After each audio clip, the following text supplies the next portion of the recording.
Sorry, folks, we didn't hit record as we were moving through the checklist. The 2 items from the checklist is the director's conflict of interest form and the health and safety risk register update, which will be part of our work that you'll see today. I'm going to move back to sharing screen. Oops.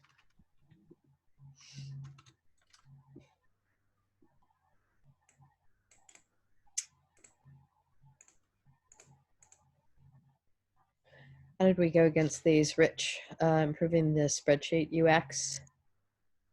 Done. Awesome. And you can tell it's done because now we've got this sweet drop down. Amazing. So what is everybody's recommendation? Do we want to have persistent actions in the spreadsheet? Do we want to move them to a done tab?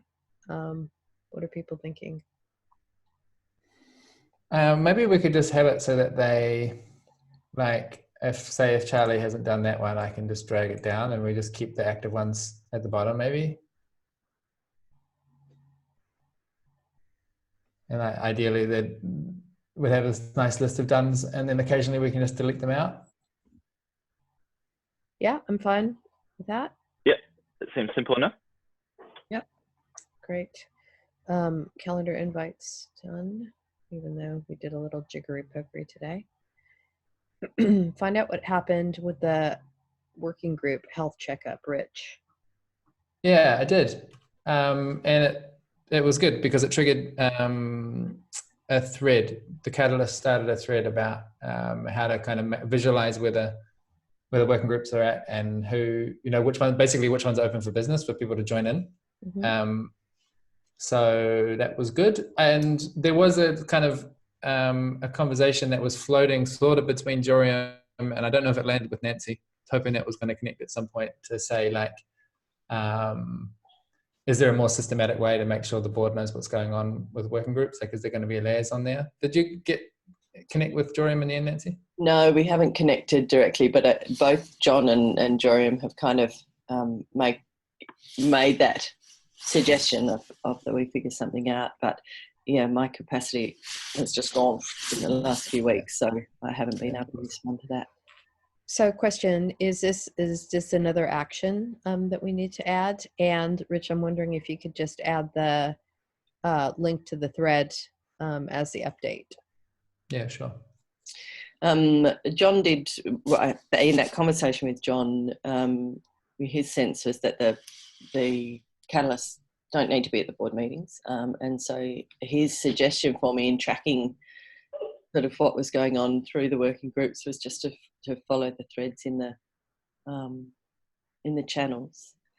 Yeah, which I guess, yeah, I think I'll probably come back to him on that, or just touch in with him, because following threads kind of isn't how my brain works. I'd love to just have a conversation with him, and yeah, anyway, we'll navigate that.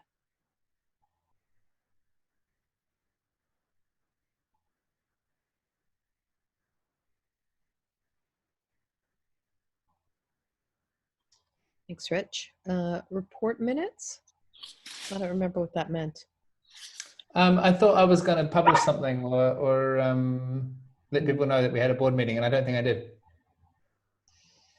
So I can kick that forward so let's just update the date on that one and say I'm going to do it this time. Yeah, perfect. Nice one. Can you just do a little description of what that means? So as you've refreshed my memory, it was my memory that it was sort of, rather than just post the recording and the link to this sheet, that there would be some sort of narrative. Yeah. Is that right? Yeah. And there was also the option of, did we want to record a short video?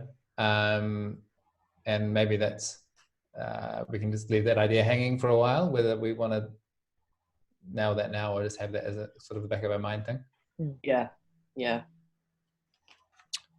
Let's see if it comes, I guess, let's see if it comes up in our agenda on the fly building. Charlie, link in the new metric sheet and wire in the other data sources. Have you gone with that? I'm just doing it now. So that's pretty slack, not having done it before now. But if this works, then it should be there now. No, yeah. So I'll have to work on that. I have done. I don't know if you saw my financial update, but I've been doing a considerable amount of work reflowing everything since we had changed bank accounts. So I've got a brand new, fresh financial forecast that I'll just need to import properly into this sheet. So it's all up to date, just need to wire it in. So how should we indicate that status? In progress or incomplete? Oops. Is that an option? We could just say leave it blank if it's not. Yeah, just leave it blank for now. Do you want to change the complete date then?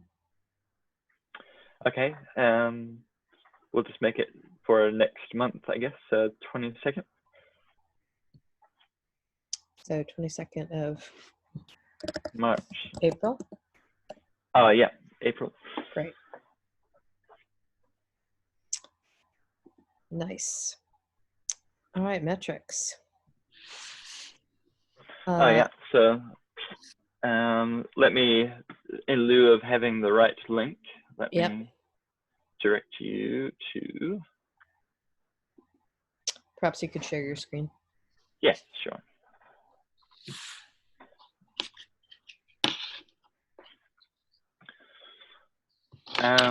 So I don't know what was in the other metric sheet, but this gives us I like the number that one of better. subscription. Yeah, so this is the number of subscription totals we got. And this gives us the total of individual subscriptions here in this box. And then I've divided it between individuals and ventures. And this is just the monthly total, so it's not a cash amount, but it's an accrual amount. And then what I've done here is I've done, because all of these are core contributions, I've done a simple percentage split of how much is individuals and ventures. And then here, I've done what our last 3 months average monthly total was. And then did another percentage again of how much of that is covered by individuals and how much of that is covered by ventures. And then theoretically, we would have this amount overflowing into the mission, so as unnecessary unspent funds. But that just depends on what the average expenses were like, and we do it on a month-to-month basis. So this just gives you an average picture, essentially. There was a drop in the number of core contributions from ventures when the catalysts were hustling for funds. So a number of ventures pivoted to paying the catalyst directly instead of the core. So one of those was, like, for example, Bamboo. And a few other ventures have dropped their payments recently. I think Fairground had dropped from 150 to 100. So I guess it just shows that since ventures can just decide what to pay at any point, that's probably the most risky amount of income for Foundation, apart from whether individuals just suddenly start dropping off because of their own personal financial circumstances. Mm-hmm. But this gives you a picture of kind of the percentage of the income coming in. Mm-hmm. Do we have, Charlie, do you have a view of variance from month to month on subscribers or contributors? Right. Yeah. Yeah, so in this tab, the actual versus forecast, the forecast is somewhat arbitrary, and I need to update it to what the actuals were. Mm-hmm. But you can see that there's always a bump of contributors after Summerfest. But I would need to go back to the old spreadsheet to see how it compared from December and so on going back, since I just created this one for this calendar year. But yeah, I would say it's still tracking as expected. You know, 2 or 3 or, yeah, 1 or 2 offboards a month. There's no offboards in February, but there's 5 in January. And a spike of onboards here in February, which makes sense. And then it sort of peters back to about the average of maybe 3 onboards and 1 offboard per month, which trends a 2-person contributor growth per month, roughly. What And are that's- we? sorry, Sorry. and- What's the general sense of how our finances are going to be impacted by everything that's happening now? Well, yeah, I think the finances are somewhat resilient in that it's, in a way, Foundation is kind of crowdfunded by the total number of subscribers, 120, plus the ventures. So I guess it's just as susceptible to everyone's individual incomes. But having said that, if we look at the bank balances, the runway saver, which accounts for, is a planned, if the income suddenly stopped, then we would have 12 months to wind it down while still paying all the bills. So that's a fairly conservative, although given the current climate, maybe not so conservative amount of funds to have aside. So that's interesting. What used to be conservative now probably feels like the right amount. And one more question in that regard. So do we have is there a line in the sand through which if contributions drop below that, then we're having that conversation about, okay, you know, what are we doing now? Yeah, so I think that's a really good point. Like, when is it that we need to start pulling in funds? And so yeah, that's what we should add to the business risk register. Yeah, well, really. I guess my other thing would be, you know, and I'm kind of, you know, I'm coming from a space of, all right, as guardians of the finances, and given everything that's going on, we should have some pretty clear sort of flags about when we might need to be having those conversations. So is it possible that that can be really clearly displayed in some way in this or somewhere? Yeah. So it's funny, that's going to be similar thinking I'm doing with Optimi at the moment. So yeah, I think if we go back to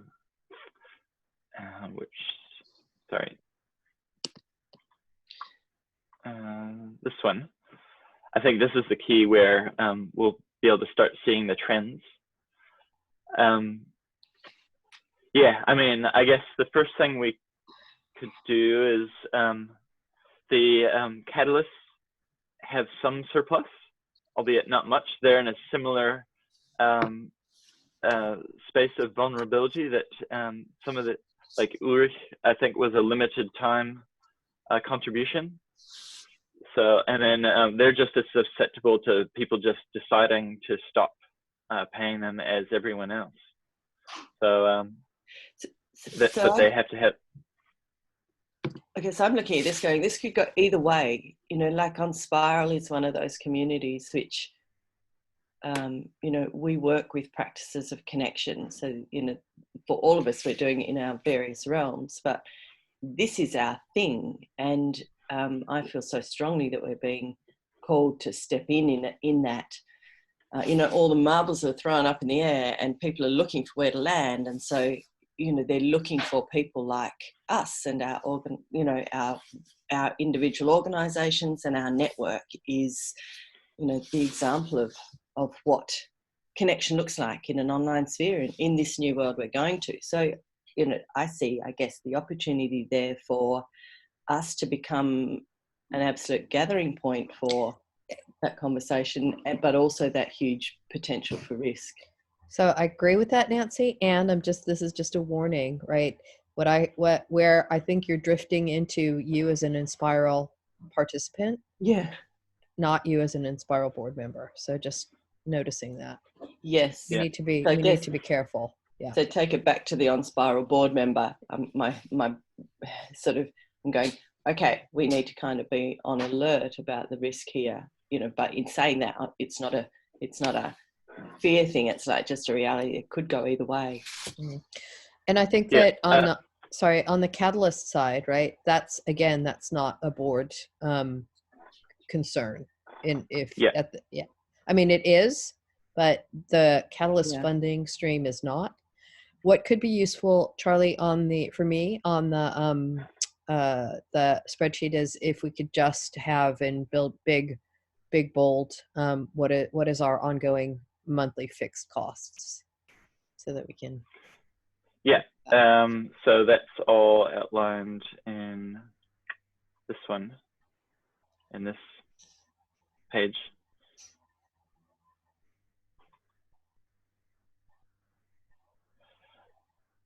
That's the operating expenses, and then these are the ops costs, which it's pretty consistent, even though it's dependent on the number of contributors.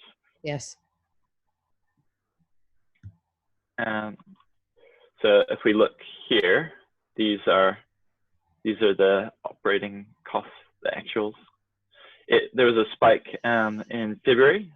This amount was paying Fran for running the last co-budget round.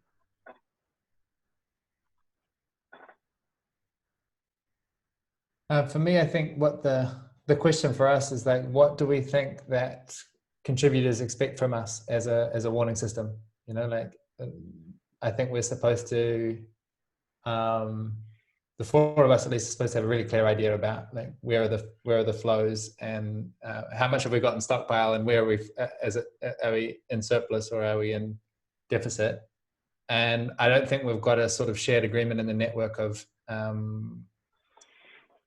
whether we should be very generous or very conservative or risk averse, or like we haven't really got that feeling. I think we're only just starting to get the clarity on the numbers and the systems. Like the last update you did, Charlie, was amazing. Like just to go like, this is how clear it is now, and we can see it. It's kind of like, and it feels like a new generation for me. Like that, we've got this level of clarity, and so then it seems like the next generation is, okay, so where do we want to set the levers? And maybe it's up to us to kind of facilitate that conversation about risk tolerance and how resilient do we feel, and that sort of question. And it's not up to us to have the answer. Yeah, and one part of me thinks the nurturing board member would be like, hey, look, if you're feeling the pressure, there's actually subsidies available. If you want it, it's very easy to implement. Then I would be interested as a board, because we have no sense from the ventures of whether they need to start chopping their contributions due to the circumstances. So that could be a potential conversation for someone to have, to go to each venture and just, we don't need to pry for their finances, but just check in with how they're doing generally, and whether we could expect it would impact their contributions to foundation. Something like that. I don't know the right way to have that conversation. I think that could be a good move. Let's just stay on track with this, and then when we get back to the risk register, I'm thinking that some actions will move out of that. Charlie, one more question I wanted to ask is tax implications and invoicing for the end of March. Does that feel like it's under control? Well, the only lever we have to remove some of that is for the co-budgeter bucket owners to be paid out. And so far, I don't know that everyone has invoiced for that. So that does mean that there will be some tax to pay, although it's not a huge amount. I'd like to see what that implication is and how hard we need to push, because I don't want to get I don't want to get a surprise. And then this is, again, for me is a blurry edge. How much of this is a responsibility of Optimi and or our accountants, and how much of it, I guess with my board hat on, I'm just really pushing that we minimize our tax, our unnecessary tax position as much as possible. And if that means us sending out reminders, or maybe not threats, reminders to everybody to get their invoices in. I'm in, Fran started a group, a Slack chat with all the people that currently have outstanding invoices, including me. And I had a plan to deal with it, and then obviously got distracted. So I'll put a note in there now just saying, hey, everyone, we've got a week to get these invoices in, so let's move. Can you give me an update on give us a quick update on who's in that position? So the original people, I haven't seen any updates, but the original one was John, Joriam, Kate, and me. Okay. So they're pretty active. And Charlie? see. So in Charmaine's message, she's estimated there would be about 4K profit for a foundation at this point, and so the tax would be 1,120.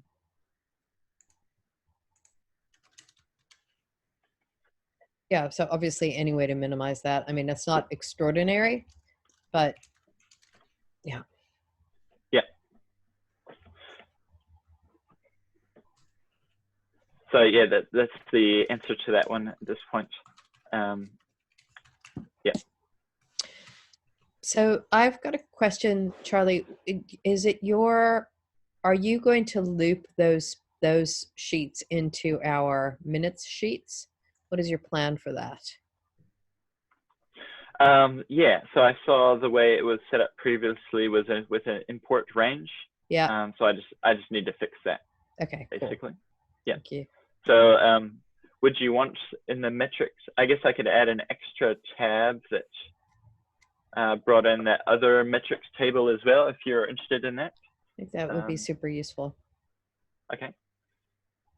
And it looks like you want to see as far back as, I guess the financial year, or 3 months before. I mean, 3 months I think is good practice, but if it's a pain for you to do beyond or before the 1st of Jan, I think that's fine as well. That'll be about 3 months anyways by next month. Great. Can we just get a very quick update on what are the contractual obligations we have for pay? Who are we paying on contract? Yep. So there's let me share screen again.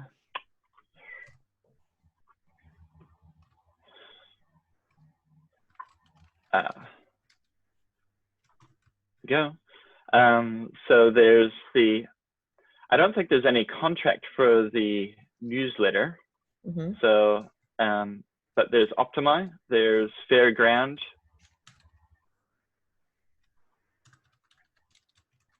and that's basically it, apart from all the software subscriptions. So I think that we do need to get clarity on the newsletter. Is Alina doing the newsletter for free? Is she billing for it? Do we know? Is it coming out of a bucket? There's definitely payments coming out from the core for the newsletter.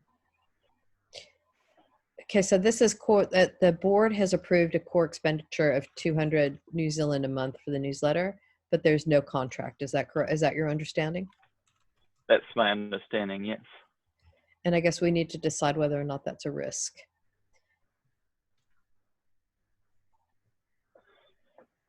Yeah, and then the only other contract which hasn't been finalized is the one with Phil. It was about to be finalized in December, and then I had a look at the contract and just wondered whether it was sufficient enough. And then Phil went into a personal hard patch, and then we haven't rewired that conversation. So that hasn't been set in place. But Bart and I had a conversation to at least set aside the funds to support the possible contract with supporting the Lifehack website hosting. And so is that, do you still have an action item for that, Charlie? No, I don't. So we should add one that probably just to check in on that conversation again and take over from where Bart left off. Mm-hmm. And then similarly for the Enspiral website maintenance? Yeah, so as far as I know, that was just a certain chunk of funds from for Bamboo. And was that Bucket? I don't think so. Was it? Or was it? Well, I think we need to find out. Yeah. There was a proposal made by Bamboo that we pushed back on, and the commitment around the refresh or the report of the Enspiral website from Shopify to Squarespace was meant to have been done by Summerfest. It's now 6 weeks late. So I feel like that is, this is where I get confused, right? So for me, having a non-operational, a not fully operational website is a business risk. That I think should be a board responsibility to ensure is being mitigated. So I think that probably one of us need to take that action. I know that John, from a Catalyst perspective, has been working with and through Dan around that, but I have not had an update in some weeks. So let's go back to our spreadsheet and our discussion. And I would really appreciate if somebody could manipulate this so that we can build the agenda. While you excuse me for one moment, because I need to take a very quick bio break. I won't be a minute, thanks. It's funny that that's going to be on the video.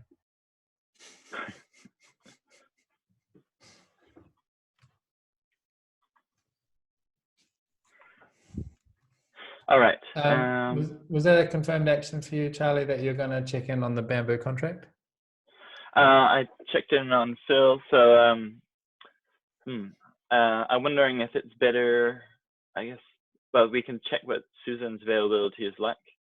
Yeah. But yeah, I could, but I'm sort of, when I talk to Dan, I'm coming at it from multiple angles, and I wonder if it's more simple for Susan to ask Dan about it. Yeah. I haven't got much context on it, you know, coming in as a new member and having just seen the kind of tail end of the decision, but it just has that smell about it for me of like, kind of feels like Enspiral at its worst, of like decentralized, self-organizing, where's the accountability? Why is there so many people involved? Why is it complicated? Like, is it happening? Is it going to be delivered? It just feels like the kind of thing where if it was me getting a website done for my company, I would get that. It'd be really simple and straightforward, and I know what the accountability and the deal is. And this is like, why has this been going on for so long? Why is this even considered to be minimum viable? Like it just has a smell that. It's definitely something that's been present in all the meetings that I've been in, and the loop of the conversation has been the same. So I guess when it's come up again today, I'm like, oh, what? Yeah, but yeah.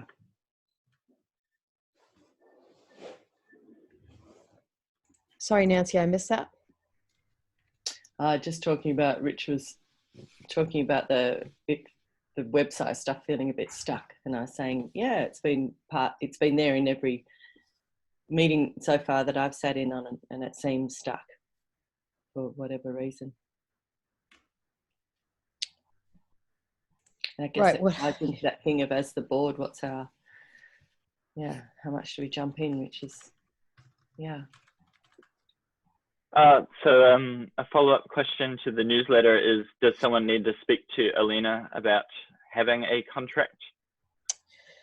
I personally, in this particular instance, don't think that a contract is necessary. I think that during my tenure, we had to unwind from a contract with Just Ducey, and the idea that the newsletter is being designed and published by the person that has the energy and the enthusiasm for it, and that is a potentially flexible thing, feels better to me from a risk perspective. But also, I think it would be prudent for one of us to have a conversation with Alina, just to ensure that if she loses energy, that she gives us fair warning. Does that sound like enough of a mitigation? I'm just going to push back on the sense that it's less risky, because I don't know, I'm not a specialist, but from my memory of employment law, it's like, if you don't have a contract, you have a contract. It's just whatever's in the employment law.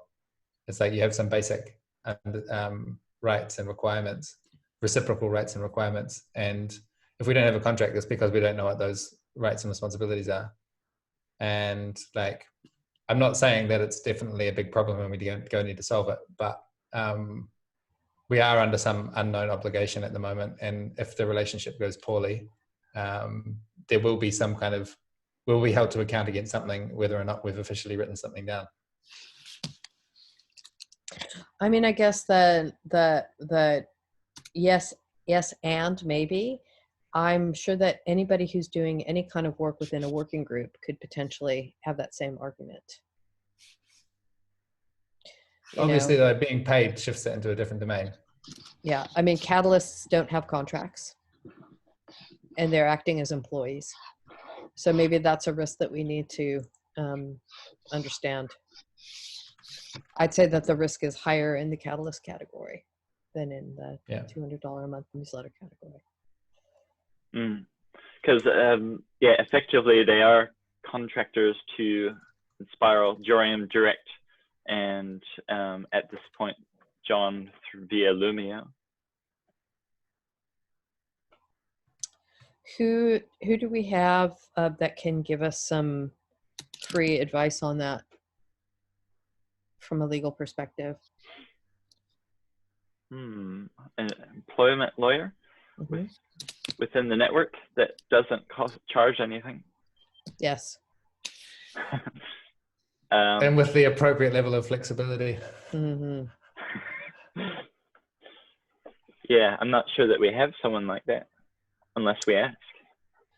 I think we need to name that as a risk, personally. Let's finish up this agenda, and then I'm feeling like quite a bit of this needs to go back into the business risk register at some level. I think I would like to have a conversation around, from a health and safety perspective,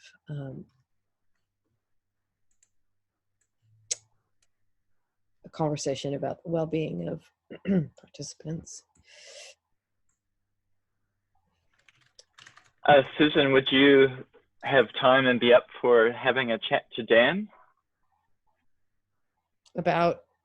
For the bamboo contract for the website, and asking where it's at. I'd prefer if it wasn't me. I think there's a bit of a history there that feels yucky for me. So I would prefer if it was anybody else but me. Okay. I can do it. I just feel like it's a little bit more complicated just because I wear multiple hats with Dan.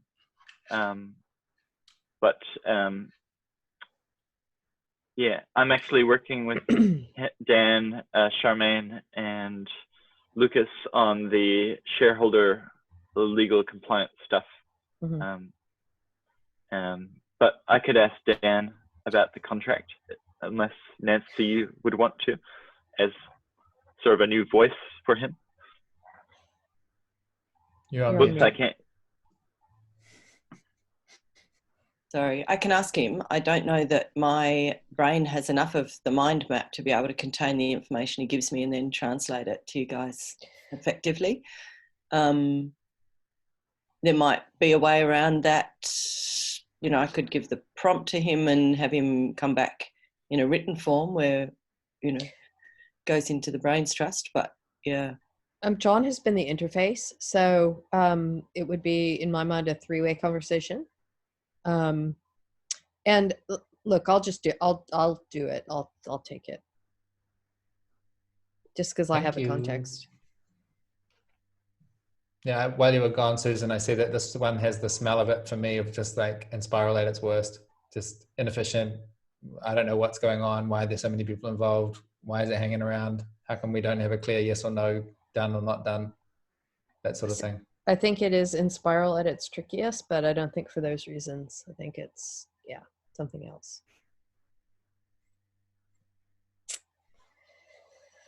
All right, what else do we need to talk about in the next 36 minutes? Did you want to give a little more context what you had in mind on the health and safety point? Well, I just feel like, you know, as governors, we are also responsible for managing and monitoring a health and safety risk register. And if you look at the register as it sits now, the only thing that's on it is burnout. And I think that in these times, there's now very clearly more of a health and safety element than just burnout.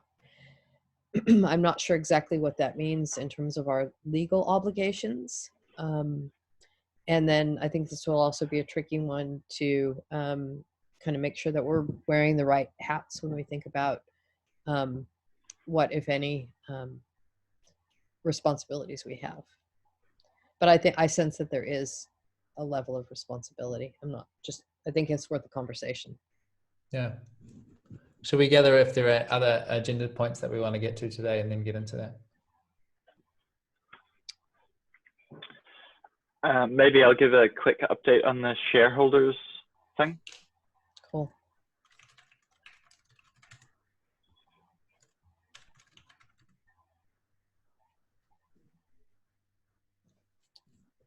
I don't think I've got anything else. That quickly just running through what we did, I felt like we covered a lot of ground, and I feel like, oh yeah, I've got context now on what we're actually governing, all those bullet points. And I don't feel like anything is super urgent that we need to talk about. So long as those couple of actions happen in the next few weeks, I'm pretty happy to just drop into this conversation about well-being.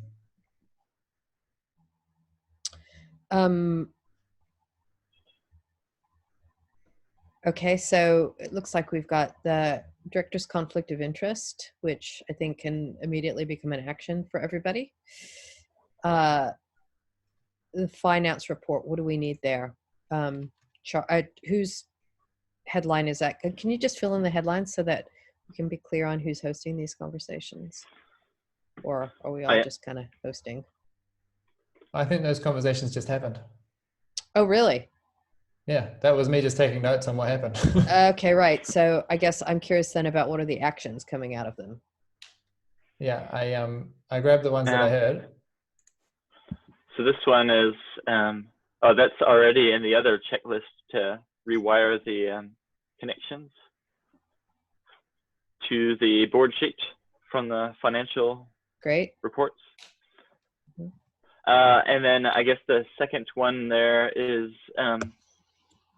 come up with some sort of financial risk level in which we would have to start tapping the runway funds. At which point do we need to start doing that?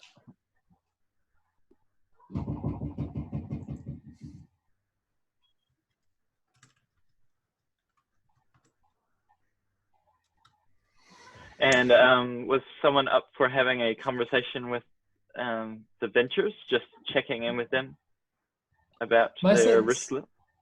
My sense is that we could, well, unless you all think differently, but I think we can kick this can down the road a little bit and focus on the health situation that we're in, and just make a note for ourselves at the next meeting to come back to the business risk questions and say, like, because I mean, there's nothing frightening at this point, and over the next month we're going to be in a new reality. So yeah, and I guess that the only thing for me then, I think that if that's the posture we're going to take, that we should commit to meeting monthly as a board until something becomes clear.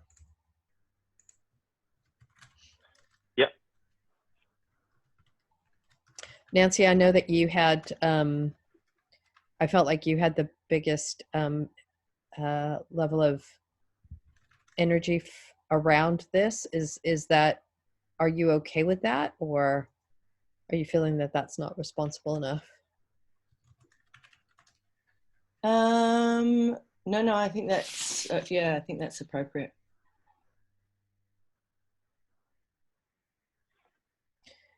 All right. So this is hold off 411. And I've put it in as a future action. Okay, great.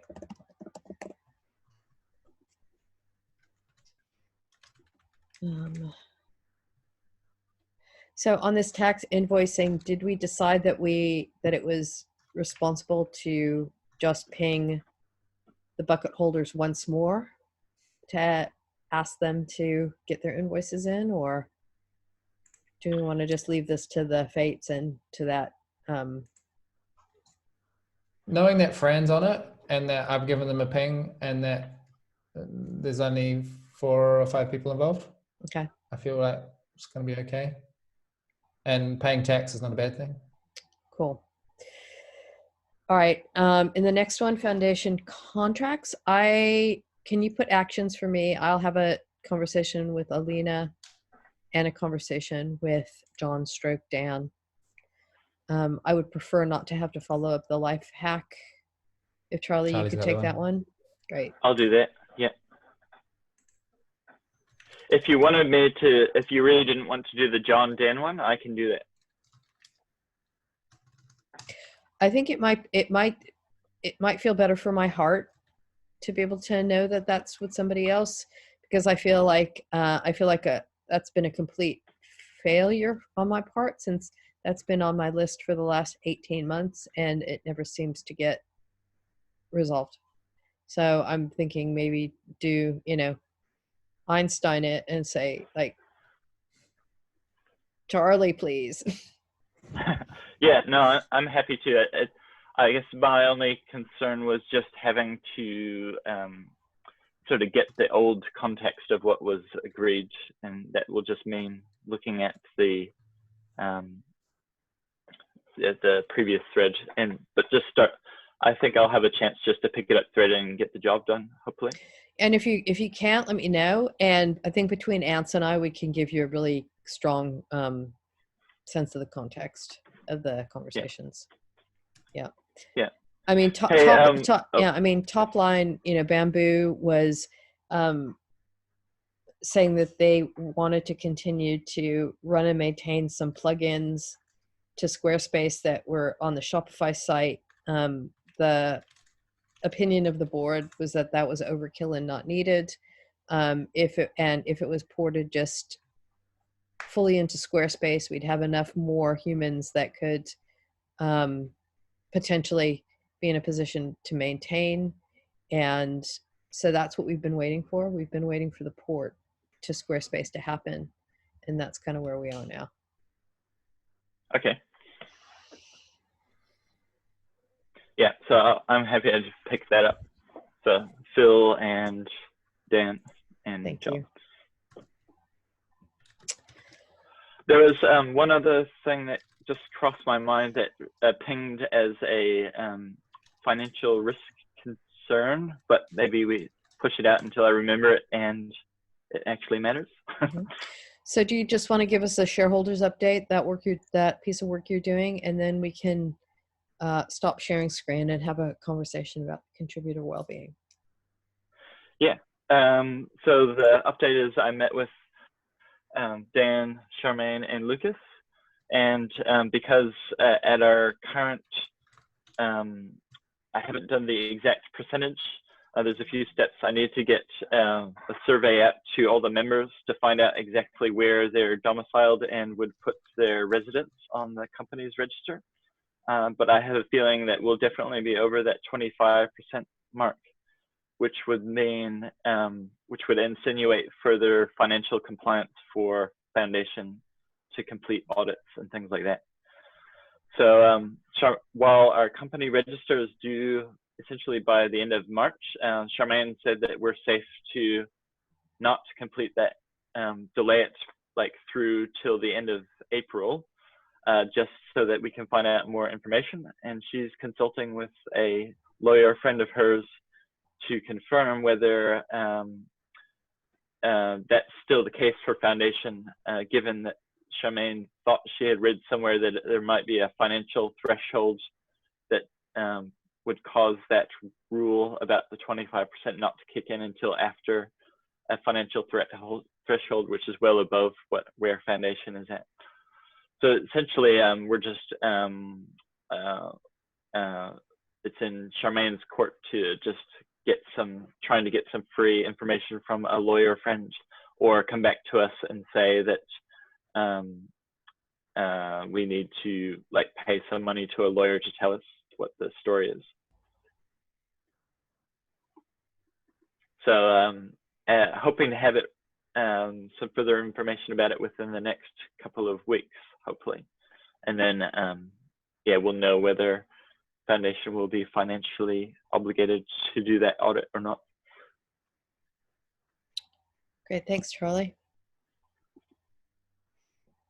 I'll make a note to check that next month as well.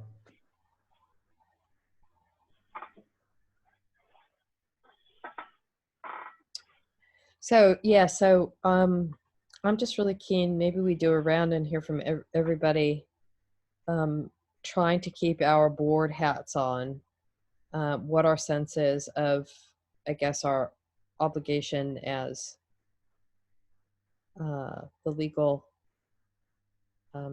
responsible around health and safety in these times. I don't want to start because I don't know.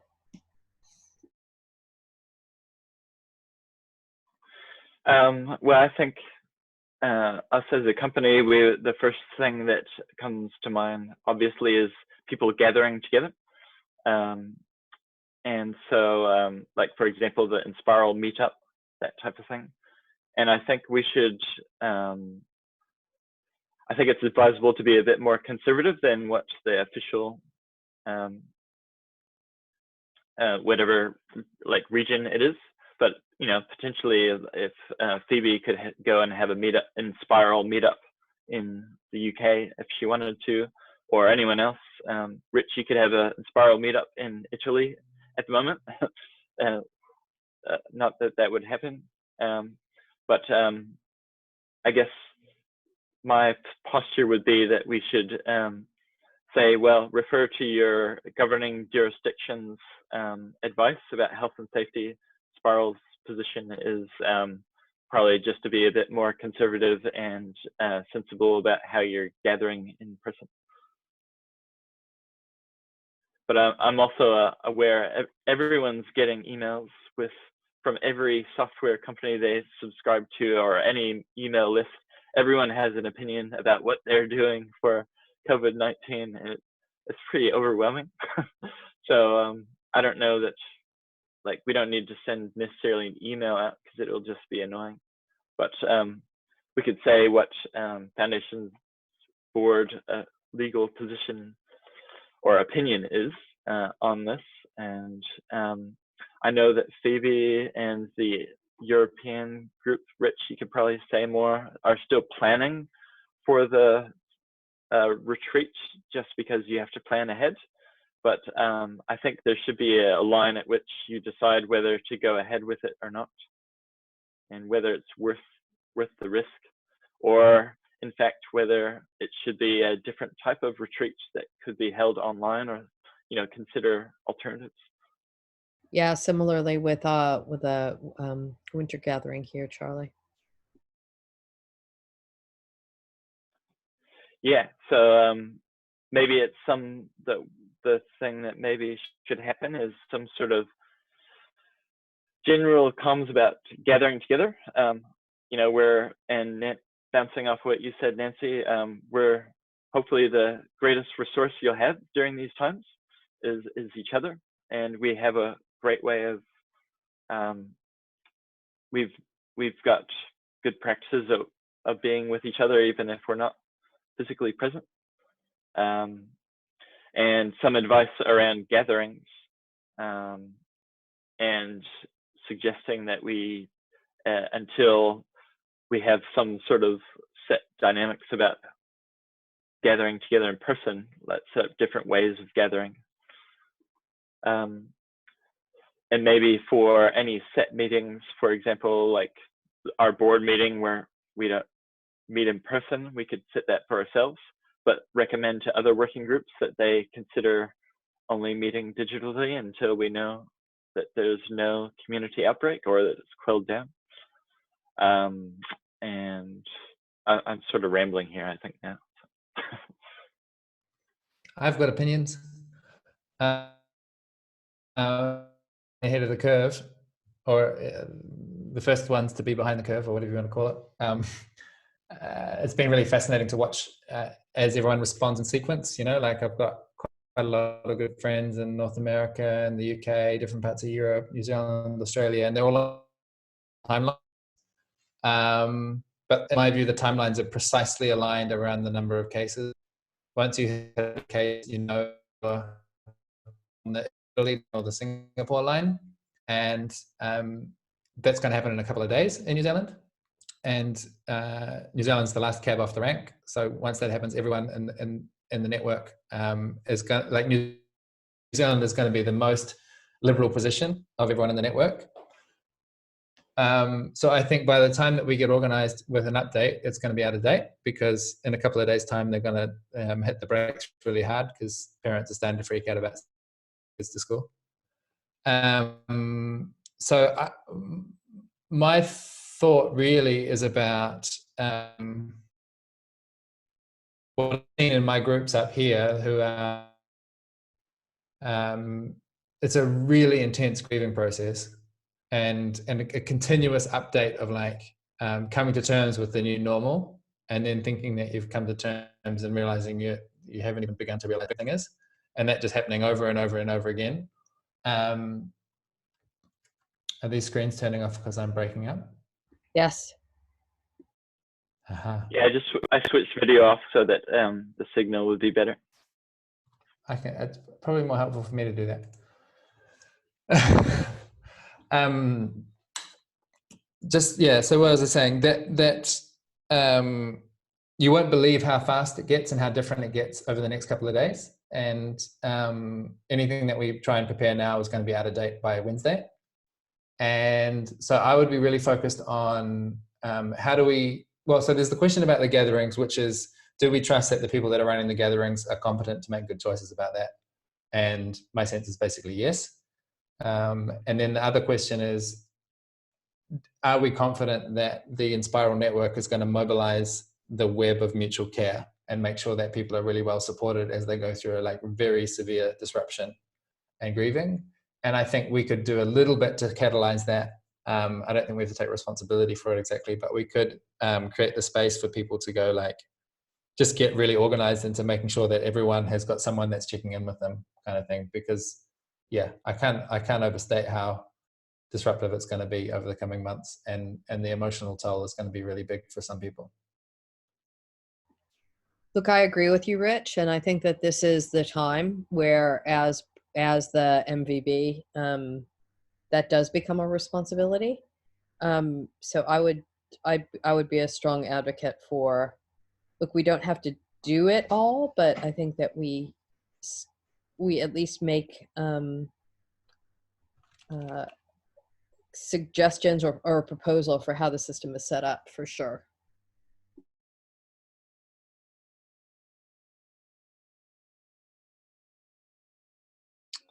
So yes, all of that, you know, I guess in the immediate thing, and I'm not even sure how this happens, what our communication channel to everybody is, but to I guess my sense is what Charlie was saying in terms of a directive, I guess, yeah, stating our kind of position. So, you know, directing people to look to their jurisdiction guidelines and take everything online where possible, and yeah, maybe incorporate a bit of Rich's perspective in terms of where he is, having seen what's coming for us in other countries. And Charlie, I get your point about everybody being overloaded with emails, but I do also think it is a responsibility for us to have a clear position. And so, Rich, what I'm hearing you potentially recommend is your very strong belief is that within the next 3 to 5 days, the position of New Zealand will be clear.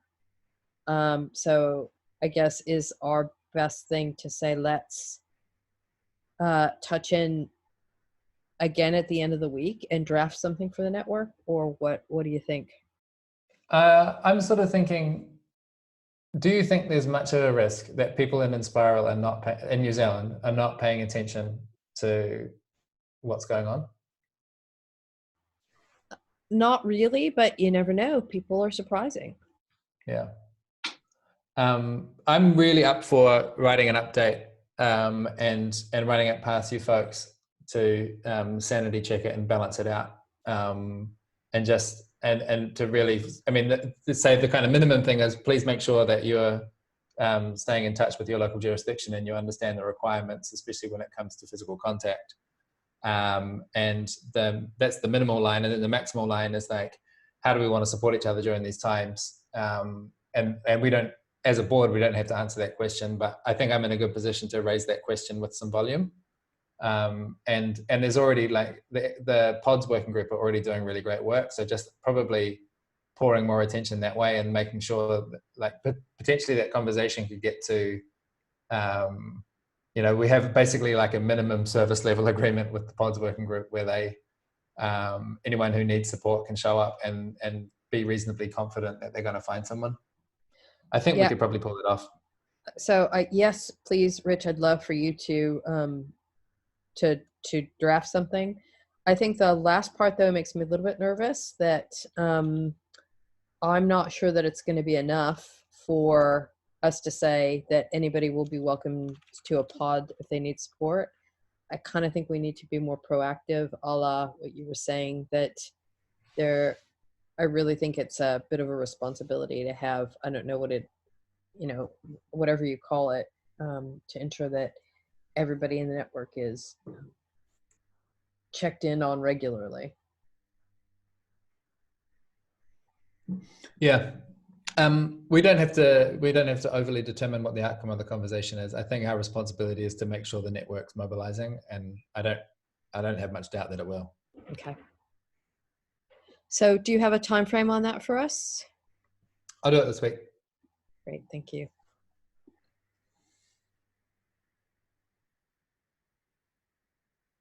I have some graphs that are going to scare the pants off of people.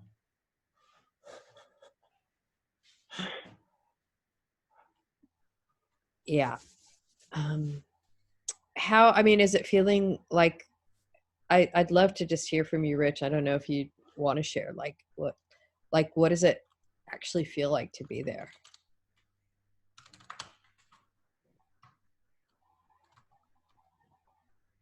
How does it feel?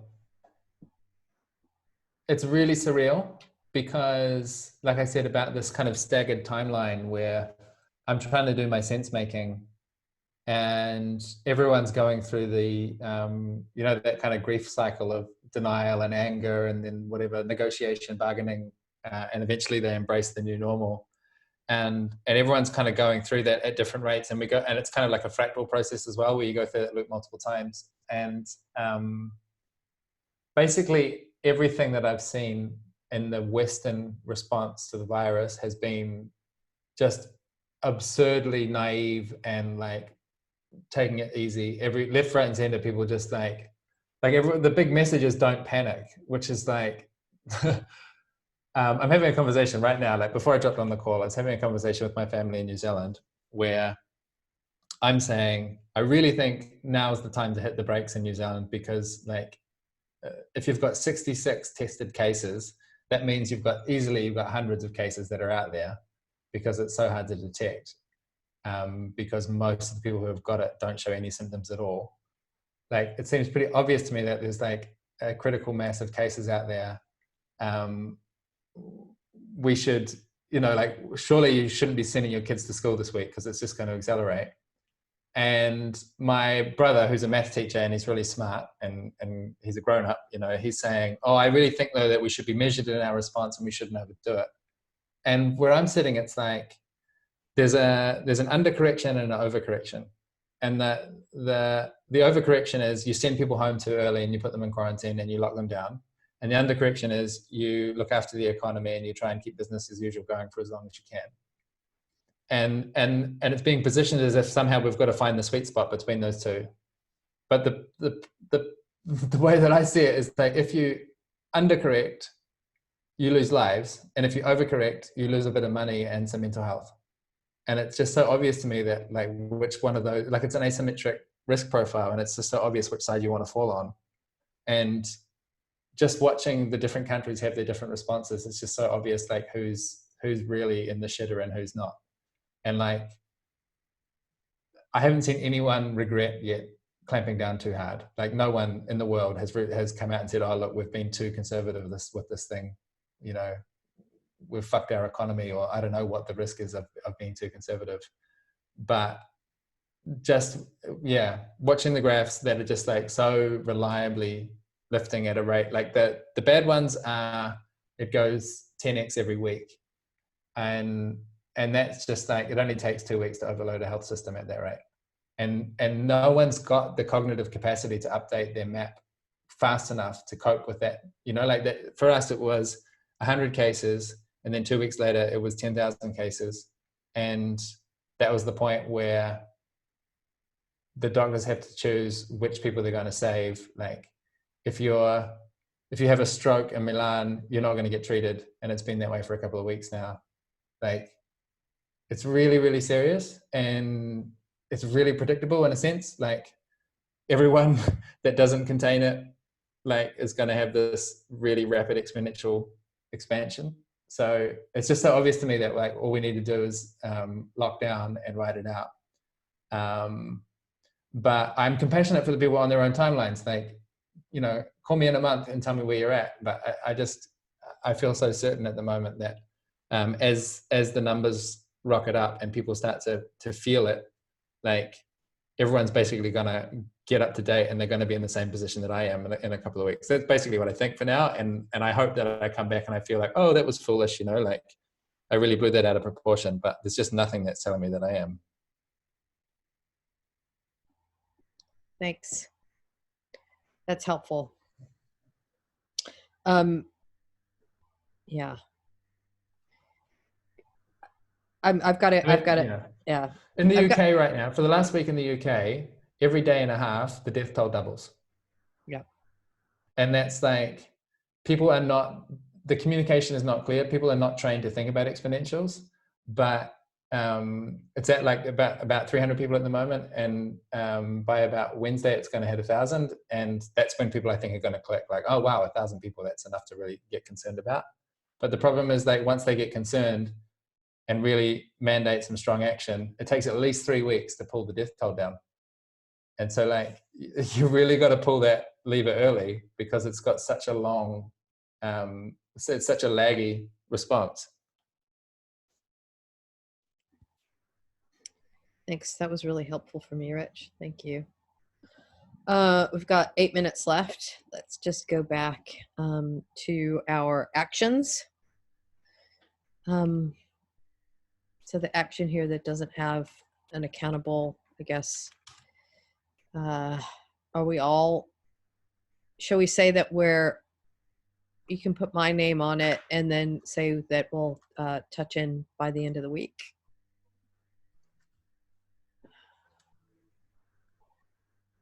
Which is yeah, great, thank you.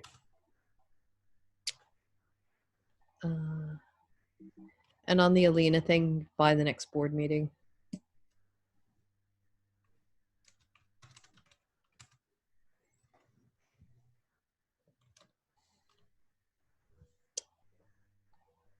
Same with those others, although I'll try to get onto it as soon as I can. Yeah. Great, thank you.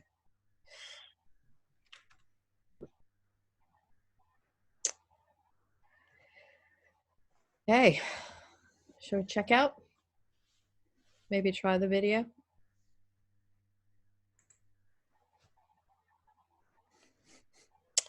I've got a question for you, Rich. Just what's the best way to check in with you? Because I of course, people tell me that you and Natalie are Nati are unwell next week, and so then I ping you a Slack to check in, and then I don't hear, and then my mind goes crazy. What's the best way for me to keep tabs on the people I love, knowing that you're super busy and I'm not the highest priority for checking in with? I treat email and Slack and Facebook and Twitter as maybe I'll get to it potentially, and WhatsApp usually cuts above the fold, but not always. Okay. I just like, part of my stress response is like I can't respond to messages. It's just that's just the way I is. But WhatsApp is kind of the safest bet. And if it's important, call me and I'll pick up the phone. Okay, thank you. And I appreciate your concern. And I have to tell you, at the moment, I'm overwhelmed with people going like, "Oh, how's it going?" And I'm like, "Leave me alone. Deal with your own shit in your own neighborhood." Yeah, but then I'm sure that you can also understand that when we hear that you're unwell and you're coughing, and I'm sure that you'd feel the same if you heard that. I don't know. Yeah. Also, I guess a little notice. I don't know if any or all of you have been following the Lumio. Joshua's dad passed yesterday, and I'm wondering again if we should have, is there? I don't necessarily think there should be a MVB response, but I just wanted to flag that. I feel like JV would want us not to respond, and that's part of our minimal remit. Yeah, but as humans, to come as to well. him as friends and humans. Yeah, and I guess that's what I was doing. I was just saying it to the three of you, not knowing if you'd had the news or not.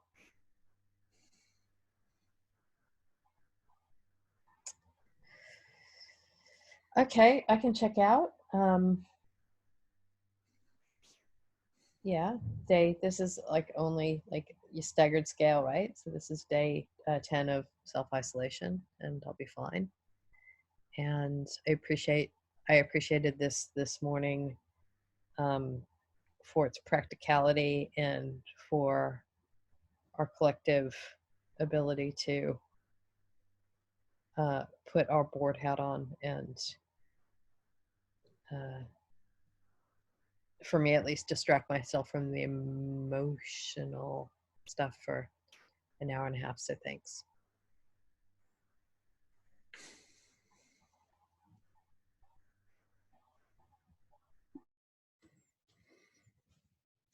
I've also appreciated this. I arrived with no presence of mind or preparation, and felt like you all plus the spreadsheet kind of helped me get productive and concrete. And I feel like I may have incited a little bit of panic and fear, and I hope that propels you in the right direction and doesn't land too heavily. I'm also like so in love with the possibility right now, like in my life and potentially all of our lives. I haven't seen an opportunity like this for drastic change. Like we've solved the carbon emissions problem. That job's done. Now we just have to keep it that way. And that just completely changes the conversation. Like seeing how cities are clearing up with the water and the air quality and the wildlife's coming back, and like that is going to completely change our response to the climate and ecological collapse. So I think my sense at the moment is for most places that I'm paying attention to, this is the right size disruption.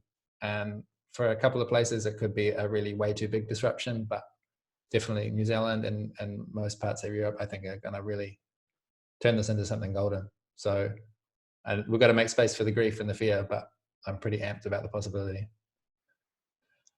That's me. Great to get your perspective, Rich. Just that thing of juggling those two sides of shouldn't panic, but actually need to kind of be aware of what's going on.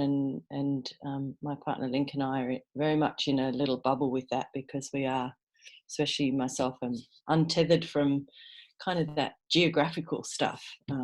Yeah, so really nice to hear that perspective. And, you know, just to, I feel like I'm just kind of still in the background listening and getting a sense of how the board orientates to what's in front of it. Yeah, and see you soon next time.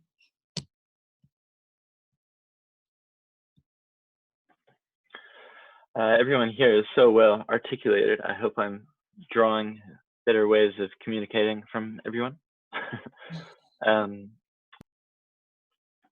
Yeah, this feels sort of like home to me, like getting a list of things to do and just getting them done, feeling guilty about what I haven't done, but looking at the practicality of the things I can do. So I enjoy doing this work with everyone here. And I haven't quite seen that utopian vision that you have, Rich, so I'm open to considering that, but I can't see it at this point. Yeah, guilt-free zone. Thanks, Susan. Yeah, I'll await to see what the time in the world tells me to do. And yes. Thanks, everybody. I'll render this video and send it. I'll post it up on our channel, and then I guess Richie can just include it with the Lumia with the narrative when you post the network update. Yeah, great. Lots of love, everybody. See you very soon. Be safe. I love this because we can actually still be like affectionate safely. You know, Susan, this might appeal to you when you're doing your Zoom courses.